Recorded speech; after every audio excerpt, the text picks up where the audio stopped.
Good afternoon everyone, it is 1:25 and I bought on the shop ingredients to make chicken parmigiana. Now, I wasn't planning on making this just yet, but it so happens that the chicken breast needs to be cooked now, today, so I am making it right now. I'll show you guys how to make it. I really enjoy making this. Yeah, I hope you guys enjoy watching it.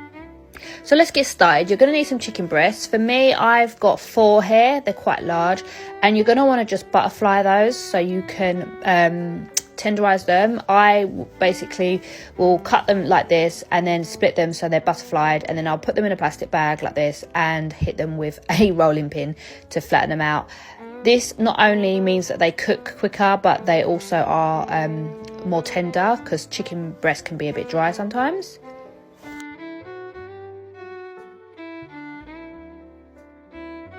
Then going to get a dish, and there you're going to put in some breadcrumbs, some Parmesan cheese grated, and some salt and pepper and some mixed herbs, and you're going to mix that all in this dish, like all your dry ingredients. Oh, and garlic granules, and there's some Italian herbs I'll put in there as well.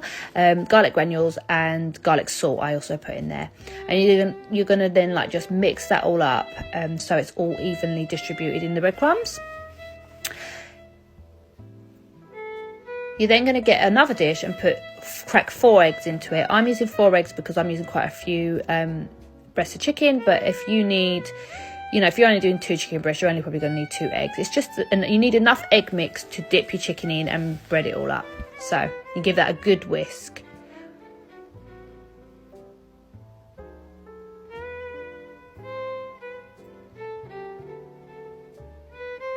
You're then going to get your chicken breasts, and you're going to have like a conveyor belt type thing. So you're going to have your egg, your breadcrumbs, and a plate to put it all on after. You're going to dip your chicken breasts into flour, into egg, into the breadcrumbs, and you're going to repeat this process for all the chicken breasts basically. So into the flour, this one looks like a love heart, how cute is that? Into the egg and into the breadcrumbs. I don't even know how it ended up like that. I think I just butterflied it like that, and I was like, oh my god, how cute for Valentine's Day. So yeah, so into the flour, into the egg, into the breadcrumbs. Super simple. Then put that into the fridge, okay? Then you're going to need 1 onion cut up small, and then I've used 6 cloves of garlic hair cut up. I like mine quite garlicky, so 6 is good for me. And just chop that all up, and then you're going to put that into a frying pan and cook it until like the onions are sort of sweating. And then once they've sweat, you put the tomatoes, chopped tomatoes in, the tomato passata, salt and pepper, mixed herbs, and I put 2 tablespoons of caster sugar in here too. This is for the sauce, this for the that the chicken goes in, okay? And then you're going to just like leave that to cook on low. You're then going to get a frying pan, put some oil in it, and you're going to start frying your chicken breasts. Any oil really. This at the moment in this pan is rapeseed oil, but use any oil you want. And then you're just going to mix that sauce, make sure it's going nicely. And once you've fried them all off, put them in the oven, just so they're really well cooked. You're going to cut some mozzarella up. And then, this is me just doing the pasta, because I'm going to have my pasta, but you can have it with potatoes or whatever. I'm going to put the sauce in a big dish. Yeah.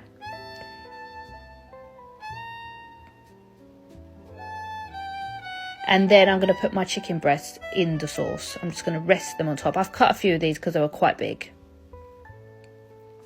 You're then going to layer on your mozzarella.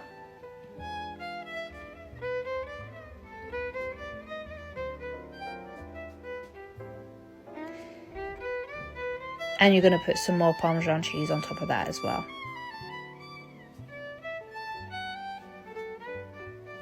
You're then going to put that in the grill until that cheese is bubbly. So the chicken is in the grill now. Basically you're grilling that cheese, getting it all like nice and brown and bubbly and melted. As you can see, this is not a recipe for the faint-hearted. It does take a considerable amount of time, but I personally feel like the taste is worth it. And do you know what I mean? It's not like you're not doing it every single day of the week, so you could squeeze it in maybe once every 2 weeks. Do you know what I mean? It makes a lot of mess. There's a lot of process. There's a lot of conveyor belt kind of process going on here, and it tastes damn good. And voila, look at that. It is so delicious, this meal, honestly. This with some pasta is just perfect. You can have it with potatoes as well, whatever you choose to, really. So I've just put it with some spaghetti, and I'm just going to put that on top with some of the tomato sauce as well. Look at it. It just, oh my God, it's my favourite. I love it so much.